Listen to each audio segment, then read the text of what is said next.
Garden city ಬೆಂಗಳೂರಿನಲ್ಲಿ ಅತಿ ದೊಡ್ಡ ಸಮಸ್ಯೆ ಅಂದರೆ ಅದು ಕಸದ ವಿಲೇವಾರಿ.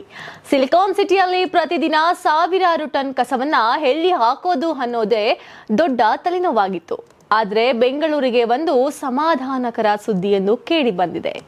ನಮ್ಮ ಬೆಂಗಳೂರಿನ ಅರ್ಧದಷ್ಟು ಕಸ ಈಗ ವ್ಯರ್ಥವಾಗ್ತಿಲ್ಲ, ಬದಲಾಗಿ ಮರುಬಳಕೆ ಆಗ್ತಿದೆ.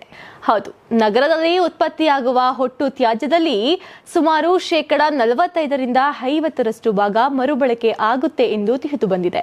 ಇಷ್ಟಕ್ಕೆ ನಿಲ್ಲದೆ ರಾಜ್ಯ ಸರ್ಕಾರ ತ್ಯಾಜ್ಯ ನಿರ್ವಹಣೆಯಲ್ಲಿ ಶೀಘ್ರವೇ ಭಾರೀ ಬದಲಾವಣೆ ತರಲು ಪ್ಲಾನ್ ಮಾಡಿಕೊಳ್ಳಲಾಗಿದೆ.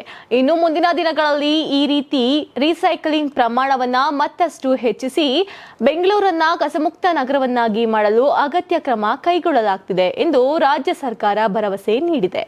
ಒಟ್ಟಿನಲ್ಲಿ ಕಸ ಎಸೆಯುವ ಬದಲು ಅದನ್ನ ಸಂಪನ್ಮೂಲವಾಗಿ ಬಳಸಿಕೊಳ್ಳುವ ಹೊಸ ಹೆಜ್ಜೆ ನಗರದ ಪರಿಸರದ ಮೇಲೆ ದೊಡ್ಡ ಮಟ್ಟದ ಧನಾತ್ಮಕ ಪರಿಣಾಮ ಬೀರಲಿದೆ ಅನ್ನೋದ್ರಲ್ಲಿ ಸಂಶಯವೇ ಇಲ್ಲ.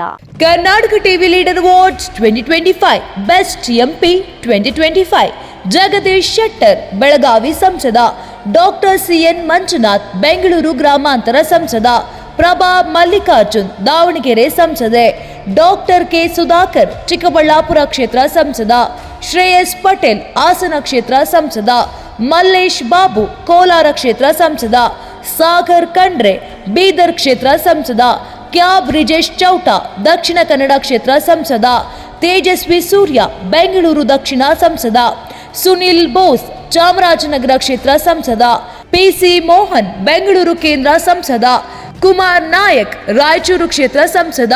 ಕರ್ನಾಟಕ ಟಿವಿ ವಾಟ್ಸ್ಆಪ್ ಚಾನೆಲ್ ಮೂಲಕ ವೋಟ್ ಮಾಡಿ ಹಾಗೂ ಇವರಲ್ಲಿ ಬೆಸ್ಟ್ ಎಂಪಿ ಯಾರು ಕಮೆಂಟ್ ಮಾಡಿ.